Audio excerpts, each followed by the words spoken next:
Assalamualaikum warahmatullahi wabarakatuh. My name is Anida Punyasari and I will explain one material I have made before. It's about regular and irregular verb. So let's talk about verb. What the meaning of verb? Do you know what the meaning of verb? Yes, verb is kata kerja in bahasa. In bahasa, verb is kata kerja. So what's wrong with verb? Okay, let's talk about the kinds of verb firstly. The kind of verbs, there are lots of kinds of verb. Ada auxiliary verb, ada linking verb, ada action verb, dan masih banyak lagi. Dan yang akan kita bahas di sini adalah regular and irregular verb. Nah, let's talk about regular verb ya. Apa sih regular verb itu? Ya, regular verb itu adalah salah satu bagian dari kata kerja. Nah, apa itu? Regular verb adalah kata kerja yang polanya tuh masih bisa diprediksi, ya. Predictable pattern. Ini adalah salah satu ciri-ciri dari regular verb. Bagaimana sih predictable pattern itu? Predictable pattern itu polanya bisa diprediksi. Contohnya, kayak misalnya di bahasa Inggris itu ada walk. Walk, yang artinya berjalan. Walk.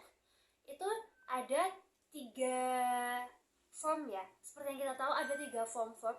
Ada verb 1, verb 2, verb 3. Dan ini kalau itu adalah termasuk regular verb, itu polanya bisa diprediksi. Seperti halnya yang pertama ini ada walk. Di verb 1 ada walk, kemudian verb 2-nya walk. Walk, walk. Bagian belakangnya itu akan ketambahan ed.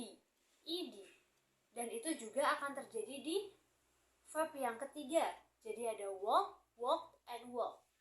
Nah, ini adalah salah satu contoh daripada regular verb. Polanya akan terbaca. Biasanya belakangnya akan ditambahan ed atau d saja. Seperti itu. Nah, lanjut yang kedua yaitu ada irregular verb.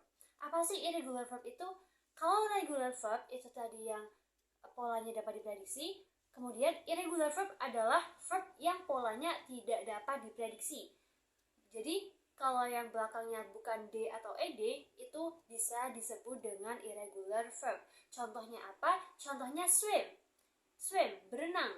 Berenang, ya. Pada verb 1, berenang itu bahasa Inggrisnya adalah swim.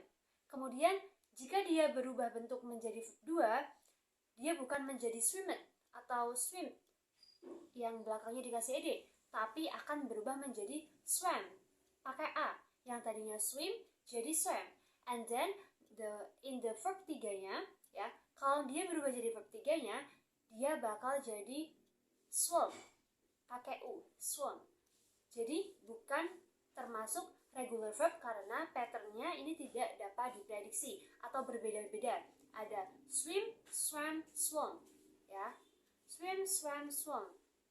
Nah, itu yang disebut dengan irregular verb. Nah, untuk penggunaannya ini tergantung pada penempatan verb tersebut dalam suatu kalimat ya. Kalau misalnya kalimat ini adalah kalimat present tense, itu akan menggunakan verb 1.